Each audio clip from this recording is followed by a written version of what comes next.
ቲክታክ ላይ ቢሆን ወይስ ዩቲዩብ ላይ ቢሆን ነው ገንዘብ መስራት የምችለው? ከሁለቱ ፕላትፎርም ወይም ደግሞ አፕሊኬሽን የትኛው ይሻላል? ሜቢ በተለያየ ኦርጋናይዜሽን ላይ እየሰራችሁ ያላችሁ ሰዎች ልትወዱ ትችላላችሁ፣ ተማሪዎች ልትወዱ ትችላላችሁ፣ ወይም ደግሞ ከሀገር ውጭ ያላችሁ ተወድቦች ልትወዱ ትችላላችሁ። እስኪ እጥር አድርገን ቲክታክ ብንጠቀም ምንድነው ያለው አድቫንቴጅ፣ ምንድነው ያለው ሊሚቴሽን? ዩቲዩብ ብንጠቀምስ የትኛው ፕላትፎርም ላይ ያ ፕሪፈሬብል ነው ወይ ደግሞ ተመራጭ ነው? ፎር ፈን ወይም ደግሞ ለኢንተርቴይንመንት ሳይሆን ገንዘብ ከመስራት አንጻር ህይወታችን ከመቀየር አንጻር ብቻ ነው እንዳየው። እጥር አድርገን በየትኛው የእድሜ ክልል በየትኛው የስራ ዘርፍ ላለን ሰዎች እና ፓሽናችን ብል ለሆነ ሰዎች የትኛው ፕላትፎርም ብንጠቀም ውጤታማ ልንሆን እንችላለን የሚለው ለማየት እንሞክር። ከዛ በፊት ግን ለማታውቁኝ ሔዋን ነኝ። ፕሊስ ለዩቲዩብ ቻናሌ አዲስ ከሆናችሁ ሰብስክራይብ ማድረግ እንዳትረሱ። በየጊዜው የምለቃችሁ ቪዲዮዎች እንድረሳችሁ ኖቲፊኬሽን ሳይን ተጫኑ። ቪዲዮውን ቫይራል እንዲወጣና ለሌሎች እንዲደርስ ላይክ እና ሼር በማድረግ አግዙኝ። ያገዛችሁኝም ስለሆነ ከልብ አመሰግናለሁ። አብራችሁኝ ቆዩ።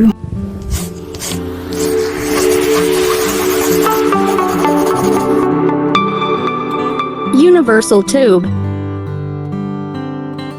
ካየሁትና ከተረዳሁት ወይም ደግሞ from my point of view ነው ቲክቶክ ይሻላል ወይስ ዩቲዩብ ይሻላል የሚለው እዚህ ላይ በጣም በአጭር ደቂቃ ማስተላለፍ የምፈልገው። ከዛ የእናንተን ሐሳብ ደግሞ ታስቀምጡልኛላችሁ። እስኪ ቲክቶክ ምንድነው ያለው ጥቅም? ቲክቶክን ብንጠቀም ያለው ጉዳትስ ምንድነው? ዩቲዩብስ? ከዛ ይሄኛው ለዚህ የተሻለ ነው የሚል ድምዳሜ እንደርሳለን። የቲክቶክ አድቫንቴጁ አንደኛ አልጎሪዝሙ ኦፕን ነው። አይ ሚን ጀስት እንደ ዩቲዩብ አድካሚ አይደለም። ቫይራል ለመውጣት ወይም ደግሞ ብዙ ተከታዮች እንዲኖረን ሎንግ ታይም አይወስድም። ጀስት ሾርት ነው። ለምሳሌ ለመጀመሪያ ቀን ቲክቶክ አካውንት ከፍታችሁ አንድ አሪፍ የሆነ ቪዲዮ የ1 ደቂቃ የ30 ሰከንድ የ20 ሰከንድ ቪዲዮ ሰርታችሁ እኮ ነው ሚሊዮኖች ጋር መድረስ ትችላላችሁ። እና ብዙ ተከታዮችን በአጭር ጊዜ ማግኘት ይቻላል። ሁለተኛው አድቫንቴጁ ልክ እንደ ዩቲዩብ ኳሊቲ ያለው ካሜራ ወይም ደግሞ ኮምፒውተር ኤዲቲንግ አይፈልግም። ሁሉንም በስልካችሁ መጨረስ ትችላላችሁ። ሪከርድ ማድረግ፣ ኤዲት ማድረግ፣ ዘር ፖስት ማድረግ አለቀ። ሶስተኛው በቀላሉ ዳታ ሞልተን የምንፈልገውን ማየት እንችላለን። እንዲሁ ደግሞ ፖስት የምናደርገው ነገር ሰዎቹ ስክሮል ሲያደርጉት በቀላሉ ይመጣላቸዋል። እነዚህ 3 ቤዚክ አድቫንቴጆች አሉ ቲክቶክ ላይ። የቲክቶክ ሊሚቴሽኑ ምንድነው? እንዴት መሰላችሁ? አንድ ቪዲዮ ትለቃላችሁ አይደል? ያ ቪዲዮ እድሜ ልካችሁ ወይም ደግሞ ሎንግ ታይም አይታይም። ሁለተኛው ኢትዮጵያ ውስጥ በተለይ ላለን ቪዲዮ አይከፈልም። አውቶማቲክ የሆነ ማስታወቂያ አይተላለፍበትም። ሰው ገንዘብ ማግኘት ብትችሉት ወይ ሰዎች ጊፍት ሲሰጧችሁ ላይቭ ላይ ጌመር ስትወሩ ለዛ ደግሞ ታዋቂ መሆን አለባችሁ። ሁለተኛ ጌመር ካልሆናችሁ ወይም ደግሞ ላይቭ ላይ 24 ሰዓት ቁጭ ባትሉ ከሆነ በጣም ብዙ ሺህ ፎሎወር ኑሯችሁ እና የቲክቶክ አካውንታችሁ ቫይራል ሆኖ ሰዎች ማስታወቂያ ካላሰሯችሁ ገንዘብ ማግኘት አትችሉም። ብዙ ሰዎች አሉ ያው ባቃቸው ከ200 ከ300 ከ500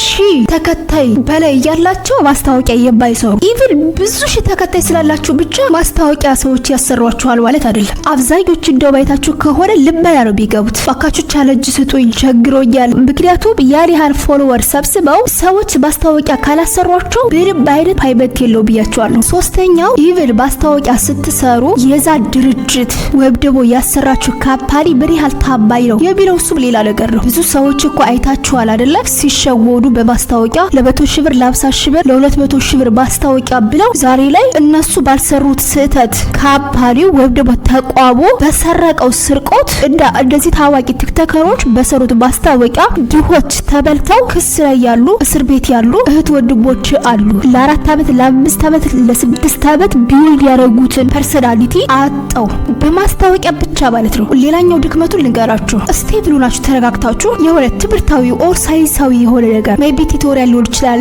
ቴክ ቲፕ ብቻ ፕሮፌሽናችሁ ዶክተር የሆነ ኢንጂነር የሆነ አስተማሪ የሆነ እና በትምህርት ዓለም ላይ የቆያችሁ ሰዎች ሜቢ 30 ቤት 40 ቤት ያላችሁ ልትወዱ ትችላላችሁ፣ ወይም ደግሞ 20 ቤቶች ያላችሁ ልትወዱ ትችላላችሁ። የሆነ አለ አይደለ ሰዎችን ኢንተርቴይን ስለማያደርግ ፈር ስለማያደርግና በተረጋጋ መንፈስ ስለምታወሩ ወይም ደግሞ መልእክት ስለምታስተላልፉ አንደኛ ብዙ ፎሎወር በቀላሉ ማግኘት አትችሉም። ብዙ ፎሎወር ቢኖራችሁ ማስታወቂያ አያሰሯችሁም ብዙ ድርጅቶች። ያ ማለት ግን 0% ነው ማለት አይቻልም። ለምሳሌ የጅማው ዶክተር አብይ ታውቁታላችሁ አይደለ? ከጅማ ተነስቶ ወደ አዲስ አበባ ሙቭ ያደረገው ከመንግስት መስሪያ ቤት ወጥቶ የራሱን የሄልዝ ተቋም የመሰረተው እና ራሱን ቫይራል ያወጣው በቲክቶክ ነው። ሶ ሙሉ ለሙሉ አካዳሚክ ላይ ላለን ሰዎች አይጠቅም ማለት አይቻልም። ኮንተንታችሁ ይዘታችሁ ነው የሚወስነው። ብሩክ ኒውስንም ታውቁታላችሁ፣ ከ2 ሚሊዮን በላይ ፎሎወር ያለው እሱ እኮ የዩኒቨርሲቲ ሌክቸር ነው። ስለዚህ አጠቃቀማችንም ይወስነዋል። ለቢግ ሀበሻ ሌሎች ባሉ ቴክቲፕ ላይ እየሰሩ ያሉ ዛት ማች ተለውጠዋል ባይባሉም 0% አይደለም ሪላቲቭሊ ወይም ደግሞ አንጻራዊ የሆነው ነው የነገርኳችሁ። እሺ ስለ ቲክቶክ ባጭሩ ይሄን ያህል ካልኳችሁ ስለ ዩቲዩብ ደግሞ እናውራ። ሁለቶች ፕላትፎርሞች የራሳቸው ጥንካሬና የራሳቸው ሊሚቴሽን አላቸው። አሁን የትኛውን ሰሌክት እናድርግ ነው ዋናው ጥያቄ። የዩቲዩብ አድቫንቴጅ ልንገራችሁ። አንደኛ ፓሲቭ ኢንካም ካሁን በፊትም ተናግሬያለሁ። ለምሳሌ የዛሬ 3 አመት የሰራሁት ቪዲዮ ስቲል አሁን ላይ ዶላር ይቆጥራል። ሰዎች ባዩት ቁጥር አካዳሚክ ስለሆነ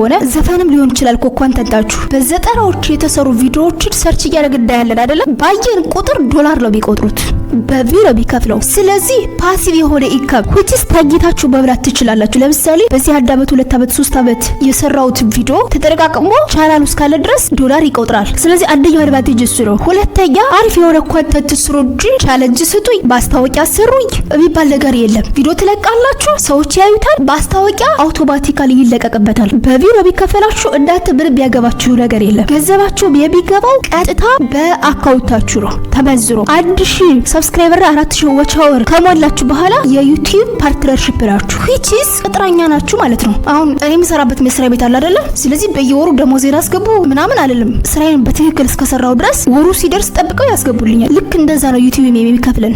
ሌላኛው አድቫንቴጁ የዩቲዩብ በአንድ ቪዲዮ እስከ 1 ሚሊዮን ብር ማግኘት ይችላሉ። እንደኛ ትንንሽ ቻናሎች ወይም ደግሞ ቴክቲፕ ላይ ያሉ ቻናሎች ሳይሆን ላይክ እንደ ዶንኪቲዩብ፣ ኢቢኤስ፣ ያሁ ሚዲያ የመሳሰሉት ቻናሎች ላይ አንድን ቪዲዮ በሚሊዮን ይታያል። በተለይ ደግሞ ኦዲየንሳችሁ ዲያስፖራ ከሆነ ወይም ደግሞ ከሀገር ውጭ ከሆነ በጣም ብዙ ዶላሮች ነው የምትሰሩት። ሀሳባችሁን በተረጋጋ ዲፕ በሆነ መልኩ ማስተላለፍ ትችላላችሁ። የራሳችሁን ፐርሰናሊቲም ትሸጣላችሁ። ሶ ለምንድን ነው አብዛኛው ሰው ከዩቲዩብ ይልቅ ቲክታክ ነው የሚመርጠው? ዩቲዩብ የራሱ ድክመቶች አሉት። ለምሳሌ መጀመሪያ ቻናል ከፍታችሁ 1000 ሰብስክራይበር እና 4000 ዋች አወር እስክትሞሉ በጣም አድካሚ ነው። እንደ ቲክታክ በአንድ ቪዲዮ ቫይራል መውጣት አትችሉ። ሎንግ ታይም ኢንቨስትመንት ነው። ባጭሩ መቀየር የምትችሉበት አይደለም። ሌላኛው ከዩቲዩብ ቲክታክን የሚመርጡበት ሜቢ እንደ ቲክታክ ባገኘነው ስልክ የምንሰራው ቪዲዮ ላይሆን ይችላል። ላይክ ካሜራ ወይ ደግሞ ላፕቶፕ ሊያስፈልገን ይችላል። ኤዲቲንጉም ከቲክቶክ ቪዲዮ ትንሽ የዩቲዩብ ቪዲዮ ኮምፕሌክስ ሊሆን ይችላል። የቪዲዮ ኳሊቲ አሪፍ መሆን ሊጠበቅበት ይችላል።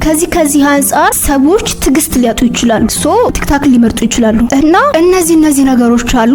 ግን ዩቲዩብ አስተማማኝ ነው። ጀስት የሆነ ሰዓት ከፍ የምትሉበት የሆነ ሰዓት ዝቅ የምትሉበት ሳይሆን አንድ የፐርሰናሊቲያችሁን መሸጥ ከጀመራችሁ እና ቫይራል ከወጣችሁ በኋላ ሰው ይመለከታችኋል። ባይ ኤኒ ሚንስ ተመለከታችሁ ማለት ደግሞ እንደነገርኳችሁ በጊፍትም ይቻላል። በነገራችሁ ላይ ዩቲዩብ ላይም እኮ ሱፐር ቻት አለ። መሙላት ትችላላችሁ፣ ሜምበር መሆን ትችላላችሁ፣ ማስታወቂያዎችን መስራት ትችላላችሁ፣ አፊሊያት ማርኬቲንግ። ግን በዋነኝነት ማስታወቂያዎችን ራሱ ዩቲዩብ ካምፓኒ ይለቅበታል። ስለዚህ ምንም የሚያጨናንቀን ነገር የለም። ዝም ብለን ቪዲዮዎችን መስራት ነው የሚጠበቅብን። ሰዎች ማስታወቂያ እንዲያሰሩን የምንጠይቀው ነገር የለም። አስተማማኝ ነው እና ዛሬ ላይ የገነባችሁት ፐርሰናሊቲ ሎንግ ታይም ወይም ደግሞ እድሜ ልካችሁን አብሯችሁ ሊቆይ ይችላል። አዝ ኤ ሂንት ወይም ደግሞ እንደ መግቢያ ሀሳብ እነዚህን ከወሰድን ስለ ቲክቶክ እና ስለ ዩቲዩብ ሰው የትኛው ይሻላል ብላችሁ ልጠይቁ ትችላላችሁ። ከዛሬ 7 ወር 8 ወር በፊት ይሄኛው የቲክቶክ አካውንት ነበረ የሰራሁት 4 ወር 5 ወር ነው ቲክቶክ አካውንት ላይ የቆየው። ከዛ ቀጥታ ሽፍት ነው ያደረጉት ወደ ዩቲዩብ። ሁለቱም ላይ መስራት ነበረብኝ አይናው ግን ስላልቻልኩ ነው። ከዛሬ 7 ወር 8 ወር በፊት ወደ 67000 ፎሎወር ነበረው። አሁን ቀንሶ ነው ቪዲዮ አፕሎድ አድርጌበት ስለማለት ሰዎቹ አንፎሎው እያደረጉኝ ነው። ልክ እንደምታዩት በጣም አጭር በሆነ ጊዜ ነው እነዚህን ፎሎወሮች ያገኘኋቸው። 4 ወር 5 ወር ነው የሰራሁበት ብያቸዋለሁ። ነገር ግን 5 ሳንቲም ያገኘሁት ነገር የለም። 5 ሳንቲም ሶ ነገ 200 300 500 ሺህ ፎሎወር ቢኖረኝም አድካሚ ነው ብዬ ስላሰብኩኝና ኦልሬዲ ዩቲዩብ 4000 ዋች አወርና 1000 ሰብስክራይበር ከገባ ማስታወቂያ አሰሩኝ አላሰሩኝ እኔ ሰዎችን ኢንተርቴን አላደርግ ፈን የሆኑ ኮንተንቶች አይደለ ያለኝ ወይ ደግሞ አልሳደብ ያለውበት ሁኔታም ያንን አይፈቅድ።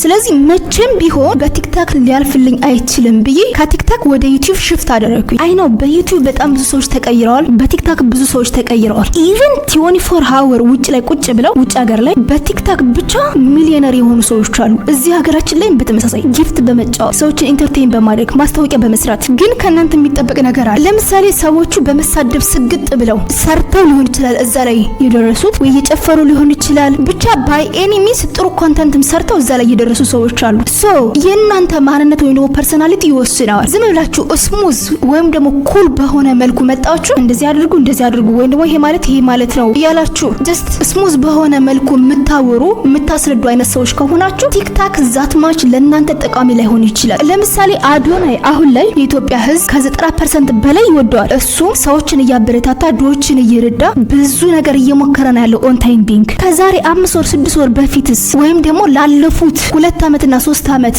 ስለሱ ሲወራ የነበረው እሱን ታውቃላችሁ። ሆነስት በመሆኑ የሚያደርጋቸው ነገሮች ኦፕን ሆኖ በማውራቱ በጣም ብዙ ስድቦችን ክራይሲሶችን እኮ ተሸክሞ ነው እዚህ ደረጃ የደረሰው። ስለዚህ ልክ እንደዛ እያጠፋችሁም ሳታጠፉ የህዝቡን አቴንሽን መሳብ አለባችሁ። መጀመሪያ ብዙ ሰዎች እኮ መጀመሪያ አቴንሽን ለመሳብ ራቁታቸውን የሚሄዱ ያለ ማንነታቸው ማለት ነው። ራቁታቸውን መሄድ ፈልገው ሳይሆን ግን የሰዎችን አቴንሽን ለመሳብ የሚያደርጉት ነገር ነው ሲጨንቃችሁ። እና ባጭሩ ምን ልላችሁ ፈልጌ መሰላችሁ፣ አላማችሁ ዛሬን እና ነገን ካልሆነ ወይም ደግሞ ሀሳባችሁ ሰርታችሁ ማድረግ እንደምትችሉ ክሬቲቪቲ የተሞላበት ከሆነ የራሳችሁ ኒች ወይም ደግሞ ኮንተንት መርጣችሁ ዩቲዩብ ላይ ስሩ። ዘን ቪዲዮዎችን ግን እየቆራረጣችሁ ቲክታክ ላይ ፖስት አድርጓቸው እና ያችን የተቆረጠች ቪዲዮ አይተው ሰዎች ወደ ዩቲዩባችሁ እንዲመጡ ሊንክ አድርጉት። እሱ በጣም ይጠቅማችኋል። which means ሃይብሪድ ወይም ደግሞ ሁለቱንም ብትጠቀሙ አሪፍ ነው እንደ ሀሳብ። ለወደፊቱም እኔ ማድርገው ይሄ ስለሆነ ከዛ ውጭ ግን ድረስ ያላችሁበት ሁኔታ ይወስነዋል። ቲክታክም ጥቅም አለው። ልጆች ከሆናችሁ እና